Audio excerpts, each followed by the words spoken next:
10, 9, 8, 7, 6, 5, 4, 3, 2, 1.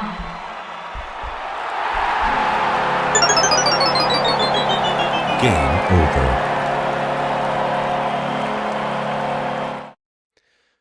How's it going, everyone? I understand if you're a Canadiens fan, you're probably pissed off. It's yet another unfortunate loss, and the Canadiens are failing to capitalize on positives again and again this season.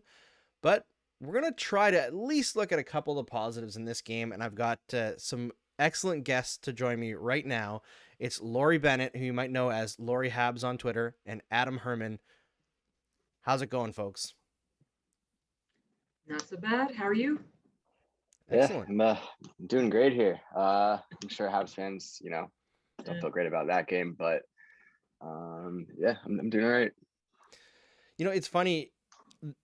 I think that this was the most angry that the Bell Center has sounded so far this year, with like a sarcastic "ole ole" chant, and they don't really do that, right? Like that's one of the ones that they don't really use sarcastically. They do the Bronx cheer, but am I crazy to think that this was not even close to a bad game for this team? This is probably like their third or fourth best game this season, which is weird to say for a team allowing 5 goals against a team that hasn't scored this much during the regular season. Or I guess actually they allowed 6 goals because there's an empty net, or actually have to update the stream for that. But I thought they played through 2 periods pretty well overall, just like everything went against them. It was I thought they held it together pretty good in the beginning. The Islanders were the absolute worst team for the Habs to be facing right now. Just so composed, so patient, so structured, so well coached, coming in, against a Habs team that's fallen apart a bit, right? Not so confident. Doesn't take a lot to get them off their game. Disorganized, lots of holes, people missing, and it was just the wrong sort of. They held it together, I thought, as well as they were going to for a while, and after it hit 2 goals, it was like, I don't know, I'm not sure they're going to get 3 past this goalie, and then of course it fell apart from there. Yeah, Sorokin was great. I think that's one thing that we have to acknowledge going in, because I think obviously the Islanders didn't allow the Canadiens to get very many grade A chances through the first 40 minutes either, but he was pretty great. Yeah, I mean, it's interesting because I'm not sure I've seen a game quite like that where like the Canadiens were very clearly in control of they dictated play for a lot of the game, but like it was a classic Islanders trap where like they let you have the puck, but they're not gonna give you many scoring chances. And so like as much as the Canadiens had the puck in the offensive zone, it just really didn't feel like for until kind of those that late stretch there, like didn't feel like they really were threatening too much. And meanwhile the Islanders were going the other way on transition rushes, a lot of 2-on-1s and transition plays. So it was just a very bizarre kind of scenario, I think. Yeah, and I think that it was kind of a tale of opposites, right? Because the Islanders weren't able to control much in the first 2 periods, and they didn't get very many chances, but every single chance they got was either amazing or it was Wahlstrom who has that ridiculous shot in the middle of the slot, and it was like it's going in. It's just going in. Yeah, I mean that's I mean to an extent at least that's the Islanders game. It's just they kind of just want to suffocate you and almost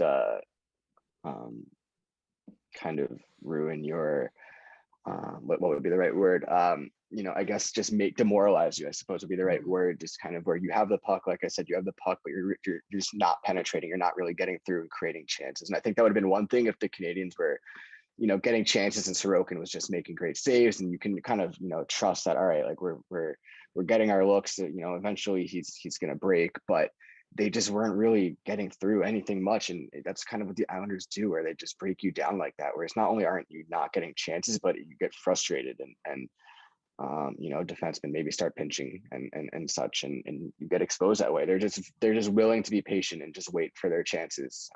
And it worked to a T for them tonight.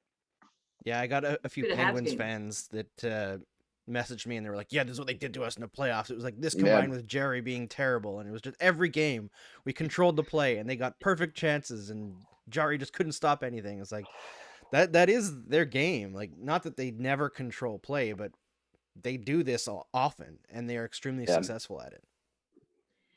Yeah, and for the Habs, that frustration tolerance is pretty low right now. 100%. They're not so confident.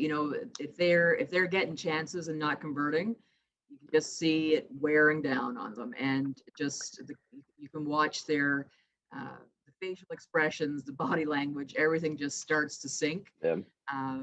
If they can get that first goal, if they get a couple of good chances, you can see some pep. But once they start missing opportunities, once they everything seems to not be going their way, it doesn't take long for them to sort of sink into a bad space. Yeah. Yeah. I think you look at why Tampa Bay was able to beat them in the conference finals the previous 2 seasons, and one is because they're probably the best team in the league, of course, right? But beyond that, they were getting similar situations would happen against the Islanders where they'd get into those games like that and they'd even lose a few early, and they had enough kind of trust banked that they didn't Right. stray away, that they knew like that their goals were going to come, that if they stuck with their plan like that, the tide would shift their way eventually. They kind of had that they built up that credibility, and not just from others, but like within the locker room, I'm sure within the coaching staff, where they didn't panic, which I would assume for Montreal is a very different situation right now for a number of reasons. Yeah, the scoring depth isn't really working. It seems like the only guy who's really being able to consistently put the puck in the scoring areas right now is Suzuki, which oddly enough at the beginning of the season was something he wasn't able to do at all, and now he's up to 9 points in 12 games, which is pretty solid. But outside of Nick Suzuki being hot, I want to search for positives a little bit, because I think that the Canadiens fan base is so frustrated right now, and I totally understand it. And we're going to talk about why everyone's so frustrated later on in the show. But first, I want to talk about a couple of things that I saw in this game that were kind of positive. The number one thing that I saw was reuniting the Lehkonen, Evans, and Armia line, which was fantastic in the playoffs. They were excellent tonight. They didn't score, but they were excellent tonight. I thought Armia had one of his best games of the season. Strong on the puck, doing what he does, just being annoying to the other team. Just, and I thought Lehkonen had he had a couple of good chances there. He had some good pep. That's a great line. If they can play that line, if that line was their fourth line and they were rolling it at a decent amount of ice time a game, that could be a solid situation. Not where they are right now, but yes, but I thought they looked great. Yeah. I think that's I exactly think, the point, Lori, is like, if that's your fourth line, you're a team that's like quite good, but they're at the third line, it's not good enough, because that line's never going to score enough to satisfy what a third line needs to do. Yeah. Now I was gonna say, like, they did their job, like if they can get goals, like occasionally you need them to score, right, eventually, but like you can't go into a game saying like that line needs to be the one that produces for us. And I think that's kind of part of the problem for the Habs right now, is that they can't just let that line do their thing, get pucks deep, cycle, control play, eat away, time and such, and then like get the skill guys on to score. They just don't really have that kind of firepower to complement it right now, and so it puts them in a bit of an awkward spot where they kind of have to play a bit above their means, where I think they did a very good job tonight, but when the team's struggling for goals, it compounds the issue. Yeah, and there's a comment here that Belzile and Pizzetta had another good game. I agree. I thought they were really strong. They brought a lot of energy on that fourth line. They created some chaos in the Islanders zone. I don't know if either of those guys are like long-term things, but I think that the issue with the Canadiens, like not just now, it's been kind of an issue the whole Bergevin tenure, is like there's just too many of those guys, right? Yeah. It's not anything against Belzile or Pizzetta, who I think have had 2 really good games after being called up. You just need guys, if they're going to be in those positions, that they can score 15 goals, and you don't really expect that from any of those guys. Not Evans, maybe Armia, because he gets some power play time, but like if you're a power play guy, maybe 15 is a low bar, like you got to score a little bit more than they do. And even if they're good players, it's like move to teams that need those guys. Like there's too many fringe guys on the Canadiens, and that goes to the defense as well. But we're looking for positives, so yes, Belzile and Pezzetta were both good. That's 2 good games in a row for them. I really liked Pezzetta's energy in particular. Yeah, I mean, those guys, they're fun to watch, I guess, and it's a good story for them. If the Habs have to play them more than one game at a time, they're not in great space. They're digging into their AHL depth. That's not the depth that you want to be calling up to get good looks in the NHL. They're the guys that they should be your guys filling in your short-term crisis stuff. And otherwise, if you need a longer call-up, it should be your prospects who you see as being having some future with the team. And that's not who those guys are. I mean, no offense to those guys. They've played their game and did it well, but managing expectations when you're calling up guys like that. 100%. And I think that's like, you hit the nail on the head there, Lori, that like, if this is who you're calling up first, like you're probably not in a good situation. And the energy is a positive thing, and you don't want to shove that aside. But if you're sending a guy like Cole Caulfield down to the AHL and you can't call up anybody who can score at all, it kind of makes you question the prospect depth that's been lauded over the last couple of years, right? Like we've seen a lot of positive coverage of the Canadiens drafting, like specifically over the last 3 or 4 years. Yeah. Before that, obviously, we know the situation was not great. But if Pezzetta's the number 1 guy, no disrespect to him, like we said, he played great. Yeah. It's an issue. Yeah, it's not the problem. The problem is not them not doing their jobs. The problem is just that's not the jobs that need to be done right now. Exactly. For Montreal, and Caulfield's supposed to be that guy. It's not really his fault if he's not ready yet. Like, so be it. He's very young. Like, that's not unexpected necessarily. But right or wrong, fair or not, like the Habs' margin for error is so small that like they don't have a plan B for if he wasn't ready to start this season, to give them that scoring depth. And yeah, it's a huge problem right now, and I don't see any, even below the AHL. Like, I'm not sure how many of those kind of difference making forwards are necessarily on the way. So it's a conundrum. Yeah, I mean, a lot of the high-end talent outside of Caulfield in the Canadian system is on defense, right? I think Josh, is it Jordan Harris or Josh Harris? Jordan Harris, and there's Jordan another Harris. one, Josh something, right, in college? Not sure you're referring to. Jaden Struble. Jaden Struble, that's the one. Him and Matthias Norlinder is, playing his first game in the Val this weekend. Kaden Gould a lot. Kaden Gould is very good, but again, like, he's a shutdown defenseman.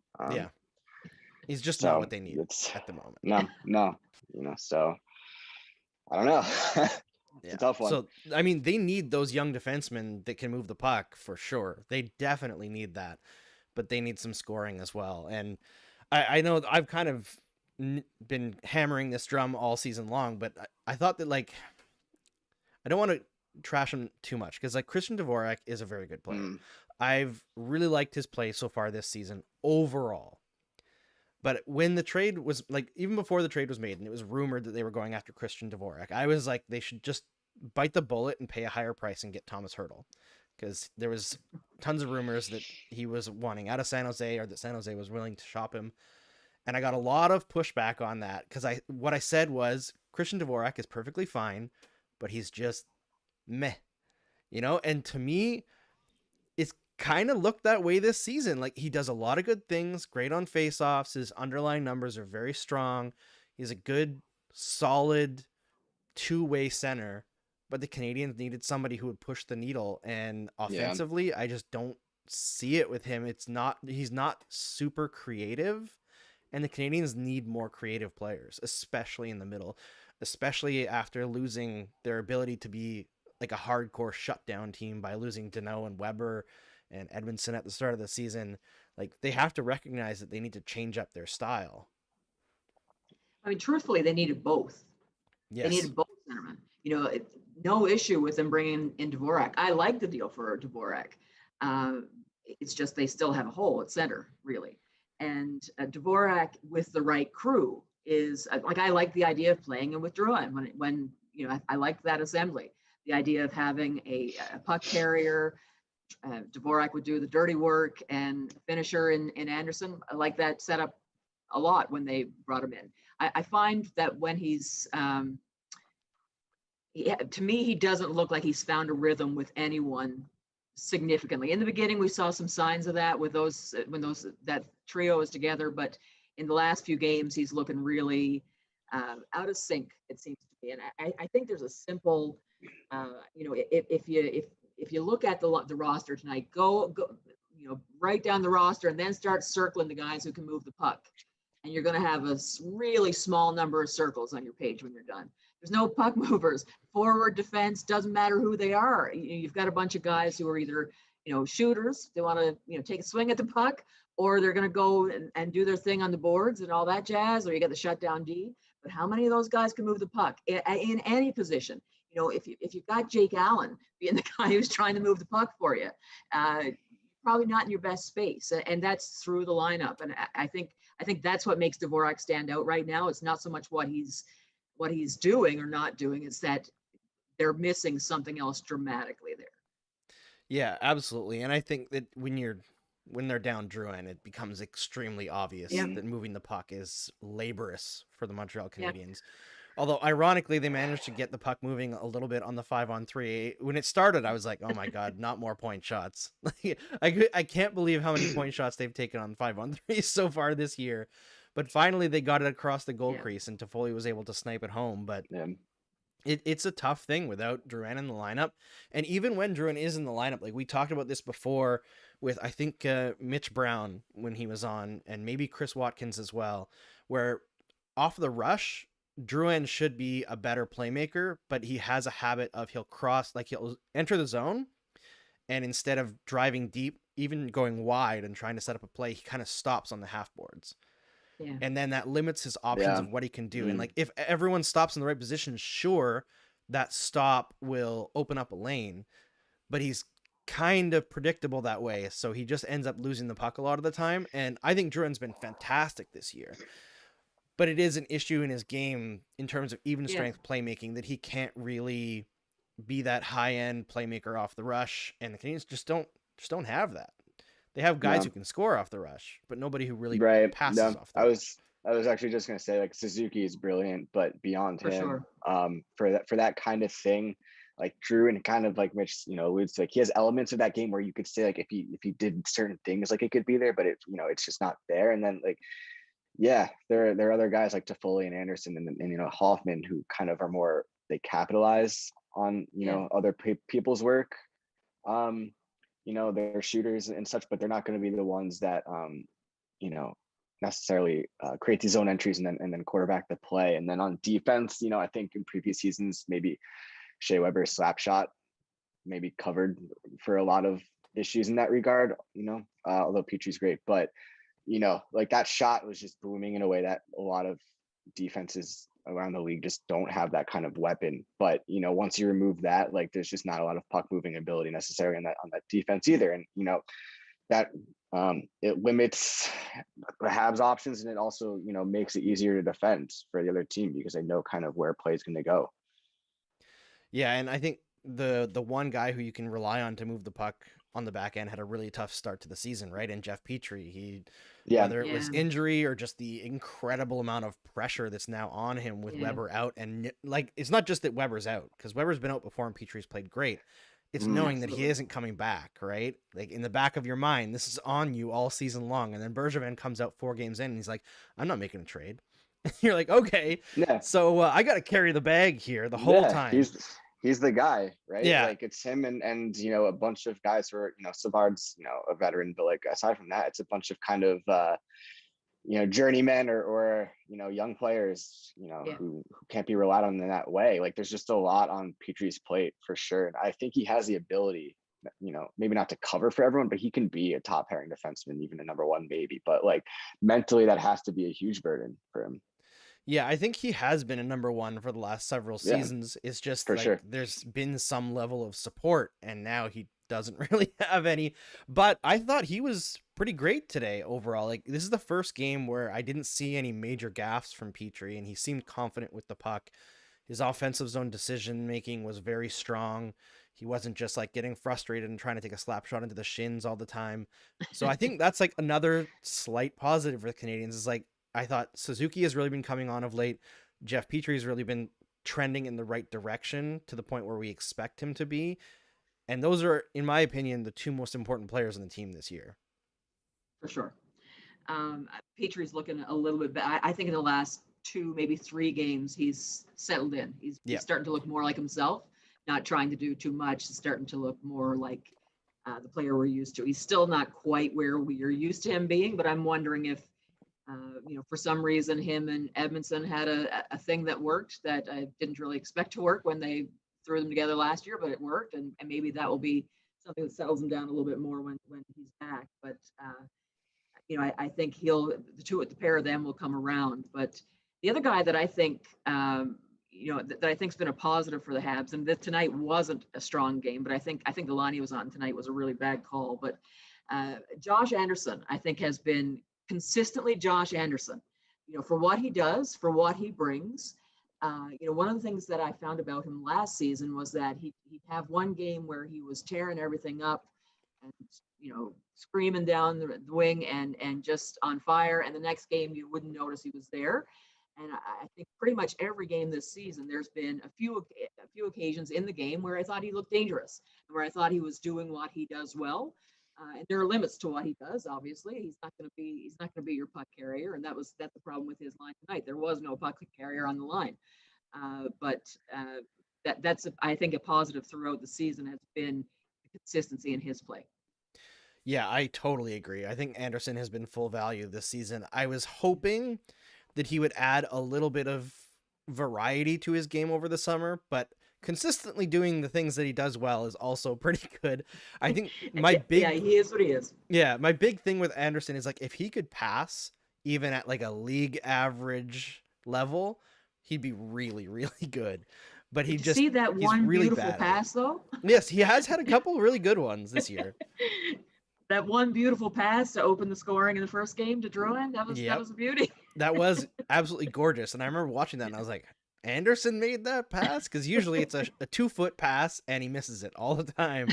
Like, not to get on, because I remember Pacioretty doing that all the time, like on the power play back in the day. It was like 2-foot pass and he just like lob it out of the zone. You're like, what are you doing? Even strength killer, power play dummy. But that's just the way some players are. And you got to accept what they do well and try to limit their negative impacts.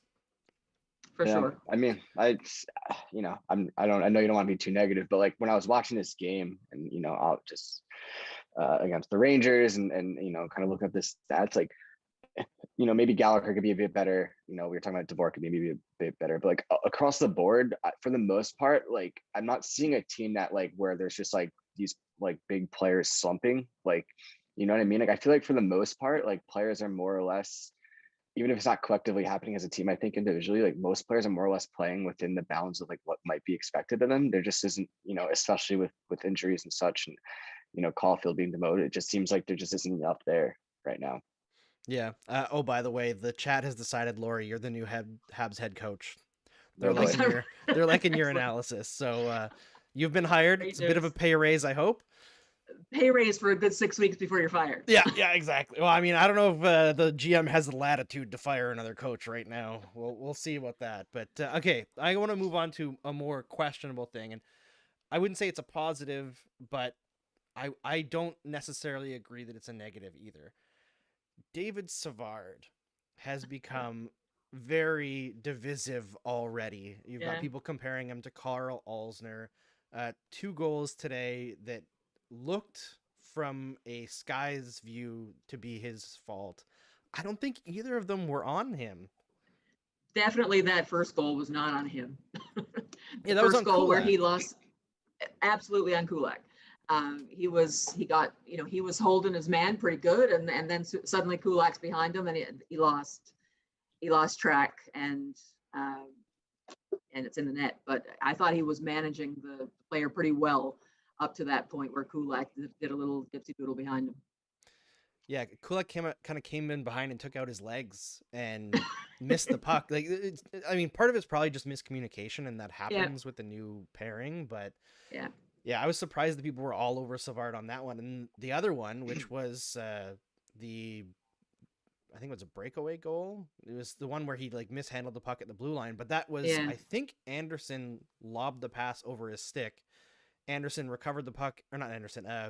Savard recovered the puck anyway and just tried to like smash it back in the zone, and it went off a shin pad and went back. And it was a 2-on-1, and he couldn't. Even then, on the 2-on-1, he was caught flat-footed, caught up to the player, limited them, and then nobody was covering. I believe it was Brock Nobody else Nelson. came back. Yeah. You know, and I mean, of course it was Brock Nelson. He scored 4 of the 6 goals. But yeah, no one came back. Anderson was also caught flat-footed, so I don't want to like put too much blame on him either. But there's like 3 bad bounces on that goal for Savard alone. And you're like, okay, it sucks, but is it really on him? It's not like he personally made a huge mistake there. I don't know. I think Savard is fine. He's just that guy who's brought in, and he's too similar to all the other guys they already have. Yep. And so because 100%. He's the new guy and things are going against him right now, he's the focal point. That's the guy they're choosing to pick on right now. I mean, it's you know, I had a famous saying back when they signed Edmondson. You know, the thing about signing too many stay-at-home defensemen is that you're going to find yourself staying at home too much. And they went and did the same thing with Savard. The issue is not with any one individual defenseman. Like, they're all playing within their own style, and they're doing their thing. Savard's probably a little tired after a long postseason last year, but I don't think I think he's looked slow at times. Yeah. But you know, the reality is that none of those stay-at-home guys have a puck mover to play with. Yes. Or exactly. If, you know, if they've got a puck mover, it's a guy who, you know, they're paying minimum wage to. So it's kind of it puts them all in a bad situation. Yeah, I mean, you look at his role in Tampa Bay, right? Like, he wasn't expected to be a hero every night, to be like this 200-foot defenseman. Like, he had a role as be a depth defenseman, prevent zone entries, you know, close out games. You know, he's good at those things, and it's a different situation. You know, like I said, in Montreal, where you don't have these reliable players these reliable offensive defensemen, these reliable puck movers to kind of you know, slot him into that role. He's kind of like, you know, being relied on probably maybe to do more than he's capable of, which is maybe, you know, on one hand, we could talk about the contract I was giving out this season and such, which, you know, so like, what do you deserve that? Well, that's maybe a fair discussion, but regardless, like, his game is his game. That's not, he can only do, you know, the things he's good at. You know, watching tonight, I don't think he was an amazing game by any means, but he was not one of the players who stuck out to me as like, ooh, like that's why like these goals happened. I thought Hoffman, which maybe not surprising, but like, I thought he had some breakdowns defensively. I thought Wideman could have played better. I don't think either is necessarily surprising in defensive lapses, but no, I don't. My takeaway and what I've watched is not necessarily that Savard's been this, you know, huge problem. Yeah, and also, like, I want to bring up this comment from David St. Louis, who's a fantastic analyst, and he said he didn't catch the game tonight, but he was asking if it's possible that Savard feels that he has to extend past his comfort zone, staying at home, to help the team move the puck, leading to more mistakes. 100%. 100%. I think a lot of the defensemen on there feel like they have to do that right now. That's probably part of what was hurting Petry, right? Like, he has to try to do things outside of his regular game to get things going. And maybe the whole team has felt like that, you know, as things have not gone well for them so far this season. But Savard is definitely a guy who, when he's out of his comfort zone, probably makes a lot more mistakes. And to Laurie's point that he looks slow, I find it's definitely when he has to like cross over, he loses a step. I mean, maybe he should watch some Shea Weber tape, which is ironic, but if he could keep a wider gap, and it might not be possible because I know Savard uses a much shorter stick, which is why he's able to stick handle pretty well. But keeping a wider gap might leave him less exposed, because whenever he crosses over, it seems like guys are able to blow past him. That's also a very noticeable thing for a casual fan. So as soon as that starts happening, it's very easy to key in on that guy. Yeah, I think, you know, I mean, I'm looking at, like, he was third in minutes for defenseman tonight for Montreal. Like, you know, on a team that's, you know, let's say, I don't know what would be the right term. I don't want to say anything too harsh, but maybe better proportions. Like in a game where you're chasing the score, he would not be getting the third most minutes. There'd be other defensemen that the head coach, that the coaching staff's pulling out there to chase the game, to get, and we could talk about that, the greater build of the Habs and like what that means. But like, as far as Savard himself is concerned, that kind of puts him in a situation where it's tough for him to succeed. Yeah, this is the Montreal Canadiens, though, who last season during the 3-on-3 would throw out their penalty killers. So like they don't exactly have the killer instinct to put out their, who you might want to score a goal at the end of the game. So there's a style thing there. I think there's a piece there in terms of what they have available in personnel, but there's also a style thing. It's like they're always, I swear, on a penalty shot, they'd be playing defense. Yeah, I mean, yeah. I remember specifically, I don't even remember which series it was. I think it might have been against the Lightning, that the Canadiens got a 5-on-3 and they threw out 2 defensemen. And Cole Caulfield was like red hot, and they didn't put Caulfield out there on the 5-on-3. Yeah. And it's like, it might have even been it was a 4-on-3. That's what it was, which is like super rare. And you're like, you've got so much space to move out there. You've got this kid with a sniper shot who's actually scoring, and you've got 2 guys out there, and it was like Weber and Petry just taking bombs from the point. And it's like, and nothing getting through. Yeah. No, nothing getting through. And you're like, at what point are you going to learn here?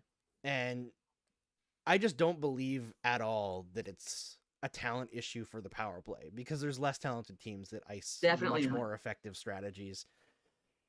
And maybe it's like ingrained at this point that everyone defers to the points and they think that's going to help them, but it isn't 2008 anymore, and Sheldon Sorey is not back there clapping Markov passes. So maybe that's the issue. Maybe this team had Andrei Markov for too long, and without Andrei Markov there laying out the passes, you're just not scoring from the top that much. They've never replaced him. Yeah. Everyone's talked about this was a storyline that I expected to follow us all season, and we heard some more of it tonight. Like the Habs are missing Shea Weber, and the power play must really be missing Shea Weber, and they're missing Shea Weber's leadership. The Habs are really used to missing Shea Weber. Shea Weber's missed a lot of hockey in the last few years, and no offense to Shea Weber or his leadership or his ability, but the Habs have iced some pretty bad teams in the last few years with Shea Weber, and with Kotkaniemi still present, and with Danault, Tatar, and Gallagher being one of the top lines in the league. They had some strong bits, but they still iced a pretty bad team. If you could forget about the playoff run last year, we watched some pretty bad hockey all season with Shea Weber. And like coming back to the original point, they've never replaced Andrei Markov. That's what they're lacking on their power play. It's what they're lacking in their puck moving for most. They've never replaced him. They've tried to replace him from the bargain bin, and they've never had success since he left. It's true. And the fact is, like, if it weren't for the COVID situation, scrambling divisions, and then allowing 24 teams to enter the playoffs the year before, we would be staring down the barrel of a 4th straight season with no playoffs. So, like, yes, last season's playoff run was magical. The season before, where they eliminated Pittsburgh, was incredible hockey to watch. It was a great story. Last year was a great story too, not to take away from it. And like, it was incredibly fun, but this is not a team that was expected to make the playoffs in any of those years. And the one time that they did make the playoffs before then, they got bounced by the New York Rangers pretty quickly. Yeah. So this is not a situation that's trended in the right direction for a long time now. For a long time. Last season, they not only made the playoffs, they fell in backwards into the playoffs, I guess, because it was pretty rough there at the end of the season, and in the COVID conferences and so on. But they played well in the playoffs. They didn't just, they made it. Once they made it, they got after losing a few to Toronto, they got it together, and they played well for the rest of that playoff. They came together as a team. I'm not sure exactly what happened there. I have some theories about what happened there, but they pulled it together for a short period of time and played some really good hockey.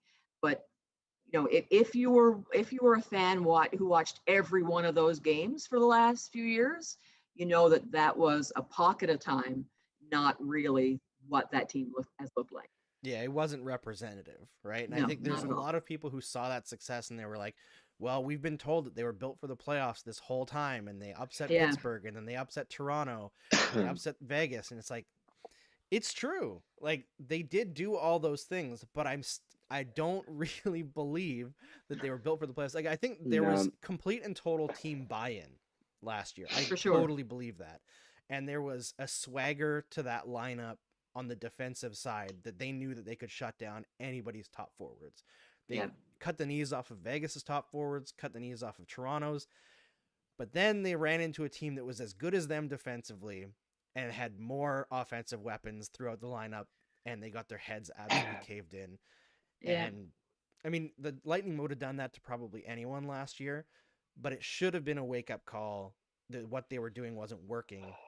And unfortunately, I mean, it's hard to say like last season should have been the focal point of change, because I think it should have been several years ago. But you shouldn't have bought into that being a repeatable thing, and I think the Canadiens kind of did. Like, I think that is proven by signing David Savard. And again, it's not about David Savard. It's Not at about having all of the same player. It's interesting. You you brought up that quick series loss against the Rangers some years back, and that's kind of what I thought of when you were talking about like when Montreal fans or who have media might have said to see it like we're built for the playoffs. Like I remember that season. I think Bergevin was in charge then, but they traded for like Steve Ott and Dwight King and just like a bunch of grinders, and you think Brandon Davison on defense. It just all these just hulking players who grind the Rangers. Like Matt Zuccarello and like Mika Zibanejad like undress them, and you get enough kicks at the can like that. You build enough teams like that. Like eventually one's gonna just get through, right? Like they're just one just by sheer roll of the dice. It's a numbers game. Like one is going to start winning a series or two. And I don't necessarily think that proves anything, because I think there have been enough teams built in this image in Montreal the last number of years that haven't gone anywhere, that we can't look at, last season's run, which I don't think was a complete fluke, but I don't think there's enough there that we can say, see, like this blueprint is what works and it's repeatable and we should stick with that. Yeah, like I think you could easily say, sorry, Laurie, I think you could easily say that the Jets series, they like very obviously deserve that series. And yeah, absolutely. I know a lot of people kind of were like, oh, well, Scheifele got suspended. I don't think it would have mattered. If you look at how badly they played the Jets, like it was a slaughter. The Vegas series, 50-50. Like they did really well in that series. They shut down Mark Stone. Yeah, and they didn't get the power play advantage at all. I think the Leaf series, if you would replay that 100 times, the Canadiens would probably win like 5. Yeah. Yeah. I mean, their big strategy on D was to play 4, play 4 guys, right? And I don't think Dom thought that he'd need to do it for very long. So it was something that he could pull off for a series or two, maybe, and they pulled it off well. But, when you're getting into game 20, those 4 guys, one of which has to be on an enormous amount of medication to even be performing at all, it starts to wear down. And, at no point did Ducharme make the adjustment to say, oh God, we're playing more than a couple of series here. And I've got 4 defensemen, a couple of which are getting a little long in the tooth. And I don't have, two additional guys that I trust to play for very long. And he didn't do anything to shift that. It wasn't sustainable long term. Yeah, I do wonder. It's not sustainable for a run for any sort of dynasty for sure. Yeah, I do wonder, and you guys would know better than I would on this. And on one hand, I think Bergevin kind of boxed the Habs into this kind of scenario, but at the same time, like I do wonder if after last season's run, where they made it to game 6, right? Am I right in the finals? Like I'm wondering game 5. All right. So, 3 games away from winning the Stanley Cup. I do wonder if he had said, look, the run was great, but like, it's time to tear this down. And he had just done that this summer. Like, how do you think Montreal would that have been accepted there? Or would that have been something, I'm just wondering how much of a difficult spot that put him in. I mean, I think Weber essentially being forced to retire should have been the nail in the coffin for that, right? Like they made the decision for them. I think if Seattle had taken Price in the expansion draft, that absolutely would have happened. They would have just blown things apart.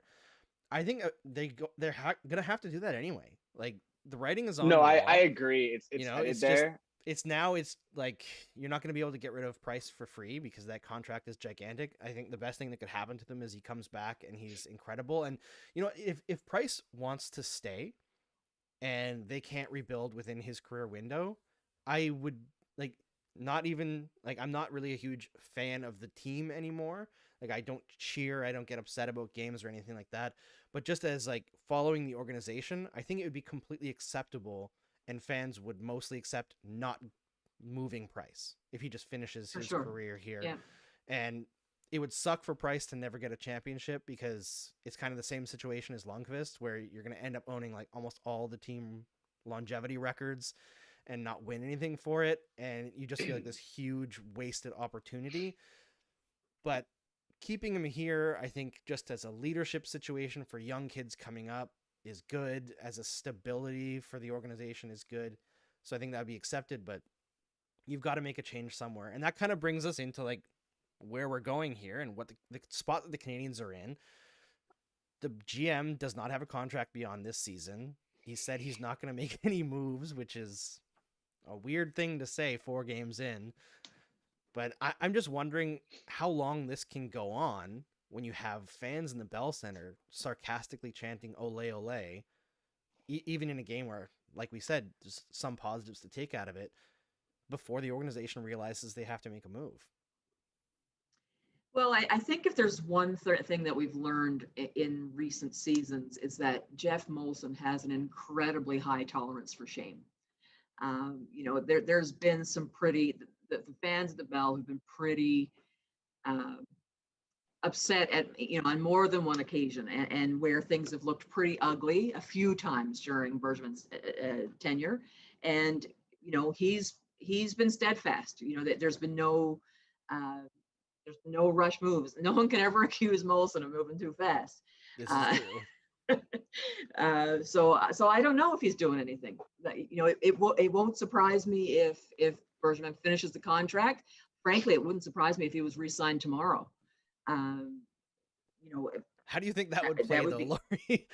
I don't know how that's going to go over, but it wouldn't shock me. That's the sad part of it, because there's been plenty of times when he could have been well justified in moving on, and he's seemingly had no interest in moving on. So I think I don't know if we're seeing a change mid-year. Certainly not at the GM level.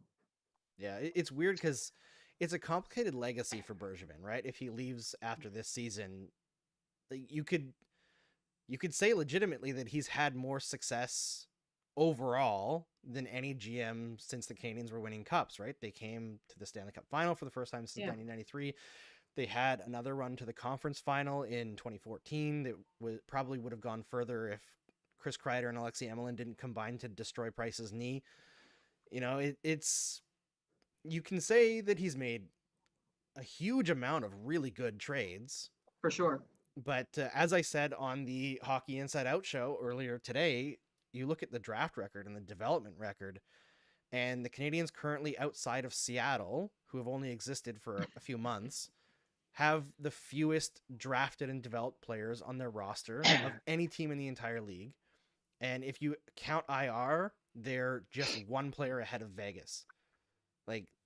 They're tied with, I think, Ottawa and Pittsburgh. And, Pittsburgh, the guys they have on the roster that they've drafted and developed are like Chris Letang, Sidney Crosby, Evgeny Malkin. And the Canadiens have Brendan Gallagher, Artturi Lehkonen, Jake Evans, Cole Caulfield if he's back up. But the guys that they've developed in the Bergevin era, and I think we have a lot of hope for Cole Caulfield, a lot of hope for guys like Matthias Norlinder and Struble, but they're not here yet.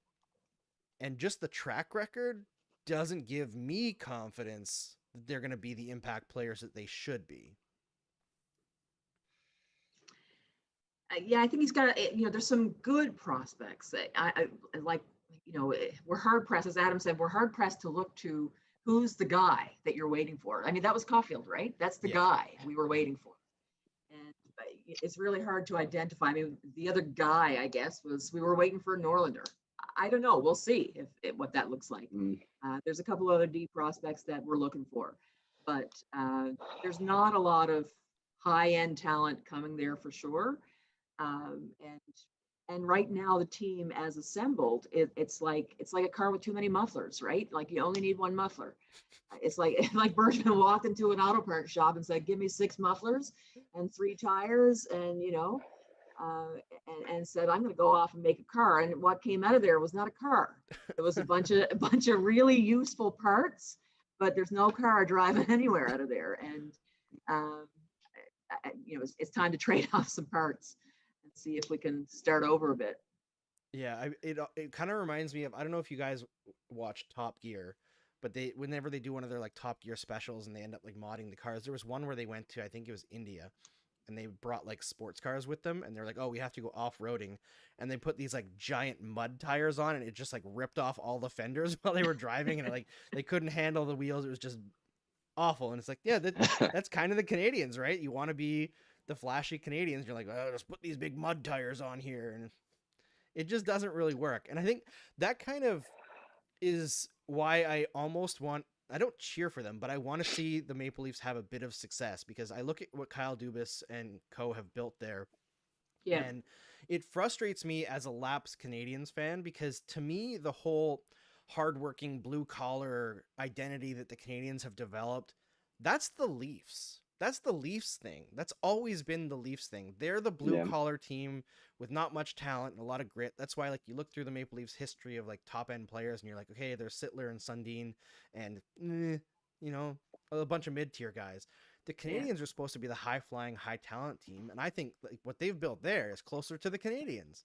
And it's easy to say you should be that talented. You have to actually get those picks and in the right years. But also, isn't the standard in Montreal supposed to be high? Like, this is why I kind of struggle with a lot of the fans who are like, "Oh, you're too negative about the team, and you can't expect them to be amazing all the time." Like, I don't expect them to be amazing all the time, but I expect there to be a plan, some transparency about the plan, and a team identity that makes sense for the franchise. And maybe my idea of them being a high-flying offensive team is too dated and they can't reproduce that, or there's not enough free agents who are interested in Montreal to produce that. But invest something in the draft then, because the constant refrain under the Bergevin regime has been UFAs don't want to sign here. And hey, they got a great deal for Tyler Toffoli, who's been fantastic. Yeah. But if you can't get the UFAs, you have to be able to draft and develop well. And this regime has proven that they can't do that. No, I agree. And aside from, Kotkaniemi, which is a whole can of worms in itself, but you look down at their drafting for the most part, like Cofield aside, like, no, they're not really kind of reaching for that, that those players that you look at, like if they hit it right, like that could be a game breaking offensive player. Like they kind of are leaning into that, like I mentioned earlier, Kaden Gould, even when they got Sergachev, they're kind of going for those guys who are, that you look at, hopefully become good players, part of that, become like a cog in the machine, but they're not the ones driving it. So yeah, I agree. Like, yeah, I don't really see enough players there where I'm like, yeah, like Suzuki aside, where it's, like that, this guy can be someone that really adds that kind of, that game changing element. Yeah. There's guys on the team that are keepers, that you want absolutely. on a competitive cup contending team, but they're missing a lot of pieces, and it just doesn't seem like something to me that's fixable short term, especially if you're not able to bring them up through the draft, right? Like if you don't have guys waiting in the wings, and Cole Caulfield is one of those guys, and this slow start to the season hasn't really shaken that confidence for me too much. I think he will develop into like a 35-ish goal scorer, but he can't be the only one. And he kind of feels like the only one right now. We'll see how Norlinder and Struble develop. Yeah, I find myself really, I won't say worried, that's too strong of a word for hockey, but I find myself curious about Gallagher's trajectory right now. I'm a little bit concerned about where that's headed. And He's got a very long deal, and to me, he looks a little bit broken down. Yeah, not sure where that. I don't know how movable that contract is right now. Yeah, I wonder because you're right. He does look broken down right now. He's very clearly injured. You know, you hear Yeah. Mike Johnson on TSN talking like every shift. He's like, you could tell he doesn't have his skating stride as usual. You know, like he doesn't have the burst. But at the same time, I look at Gallagher and like the underlying numbers are still super strong. He's still getting scoring Yeah. chances. The team is still outscoring teams by double while he's on the ice, even during this horrible streak that they're on. So I'm like, do I worry too much about Gallagher? I worry about maybe the goal scoring because of all the hand injuries. Like, how many times Yeah. can your hand be blown apart and put back together before you lose your touch? But I think that for the course of that contract, even if that scoring does go away, he'll be overpaid maybe, but he'll still be an impact Useful. player, right? Yeah. So I think that if they had to move Gallagher, if they wanted to move Gallagher, I think they'd have a pretty decent lineup of takers. It's just they wouldn't get the return that they would on his last contract. No, Right. I think I love Brandon Gallagher, but if he starts to decline, you know, we kind of know the trend with NHL GMs where they kind of pick up on that kind of thing 3 years too late. Yes. You know, Yeah. especially with players like him, like you could just see like a player like him, every GM being like, he's the kind of guy that, you know, helps you win the cup, and, you know, he plays this playoff hockey style, and he's, you know, so I think if it came to a time where Montreal was like either for rebuild, blow it up purposes, or just, you know, moving contracts, like I think they'd find a taker. But I agree that, you know, in theory, if Montreal is going to get moving again soon, I don't even mean just this year, but even, you know, next season and such, like Gallagher has to be a big part of that. And so I don't know how much they can afford for him on even just that level for him to not return to form. Yeah. And I saw there was a comment earlier asking why wasn't Gallagher made the instant captain. I think it has to do with the fact that the refs really don't like him. Totally. Like, he can be an alternate, but with the guy with the C, I think you got to be able to talk to the refs with a little bit more respect than Brendan Gallagher does, or at least command some respect from them. And they don't respect him. We'll put it that No. way. But They don't. I wonder if it even wants it. I mean, I actually wrote something around that, and you know, whether he should be named the next captain. And, you know, like for me, it's as simple as this: that Gallagher can do everything he does in leadership with 0 letters attached to him. yes, Take his name off his back, and he can still do the same stuff that he's doing right now. And I don't know that it serves you well to have as your captain going to the refs who can't stand him. And I honestly, I don't know if Gallagher wants to be captain. I'm not sure if that's important to Gallagher, but I mean, who knows? I don't know Gallagher personally, but I think he can be who he is without being the captain. like I think he'd wear it with pride, but I think you're right that Yeah. he doesn't need it. He's gonna do the same thing anyway, and I think Yeah. there's a little bit of freedom for what he's able to do not wearing the C. It's someone mentioned in the comments like it's a kind of similar thing with Brad Marchand. Like Brad Marchand's very clearly a leader in the Boston Bruins dressing room, but do you want to put the C on Brad Marchand once Patrice Bergeron's gone? Like, no, because the refs probably hate him, although they apparently laugh at his chirps a lot. Like, it's just not the kind of player that you put the C on. I mean, I think that Petry might be a good option. He's got that like stoic personality, but there isn't an obvious captain on the Canadiens, which is probably why they haven't named a C yet, aside from like the delusion that maybe Weber will come back next year, which is not going to happen. You know, I think we can all say that with pretty glaring confidence after what Jonathan Drouin said to the media last week. But I guess it's probably time for us to wrap up because I don't want to take your guys' whole night, and we've gone for a bit here. I really appreciate you coming on with me. Before I end the stream, though, first Lori and then Adam, can you tell us what's going on, where we can check out your stuff? And your Twitters are already linked in the description on the YouTube video, and it will be on the podcast as well. But yeah, tell us what you got going on hockey-wise. So first of all, Lori 10 Habs on Twitter. I write for reckhousepress.org, which is a small paper on the east coast of Newfoundland. It's a generic column. And I also have my own site, Habadder, where you'll find it on my page, habadder.wordpress.com. Yeah, so I'm writing hockey columns for Bleacher Report. I'm covering the entire NHL plus some prospect stuff. I know Bleacher Report is probably not traditional place many people have looked for hockey coverage, but I started last April or May, and with the Turner Sports deal in the United States, we're amping it up a lot, and there are a lot of exciting things coming. I